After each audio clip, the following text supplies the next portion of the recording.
পরিপূর্ণ বা পরিপক্ত করতে হলে আমাদের দেশের প্রচলিত আইনকে নারীর স্বার্থে আরো মজবুত এবং শক্ত দৃঢ় করতে হবে। এর বিকল্প আমি মনে করি না। কেননা আজকে আমাদের যে সকল গার্ডিয়ানরা আছেন প্রত্যেকেই আসিয়ার মতো তারা তাদের সন্তানদের নিয়ে প্রতিনিয়ত তারা উৎকণ্ঠায় আছে, প্রতিনিয়ত তারা চিন্তিত, তারা আতঙ্ক। আজকে এই সমস্যাগুলো হতো না। ইসলামী আইন যদি বাংলাদেশে আজকে রাষ্ট্রীয়ভাবে মানা হতো, তাহলে আজকে এই বিষয়গুলো দাঁড়াতো না। কিন্তু আজকে বাংলাদেশের মানুষগুলো আজকে যে পরিস্থিতিতে ভোগান্তিটা আছে, এই ভোগান্তিটা দূর করতে হবে ইসলামী রাষ্ট্র আইনের মাধ্যমে সবকিছু পরিচালনা করতে হবে। আমরা তাই সামনের নির্বাচনে যেন ইসলামী আইনে শাসন করতে হয়, এর পরিচালনা করতে হয়, তাহলে আমাদের দেশে সমস্ত অপরাধ, যারা অপরাধী আছে তাদের কিন্তু সবকিছু ঠিক হয়ে যাবে। ব্যক্তিকে মৃত্যুদণ্ড দিয়েছিলেন, হত্যা করেছিলেন।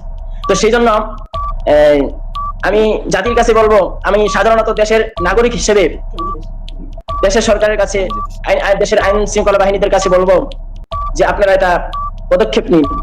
কেননা 180 দিনের সময় নেওয়ার কোন প্রয়োজন আমরা মনে করি না।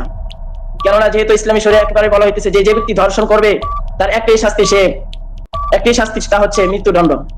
আর আমরা উলামায়ে কেরাম এটাই চাই যেন দেশের আইন এরকমই হয়, ইসলামী শরিয়া অনুযায়ী হয়।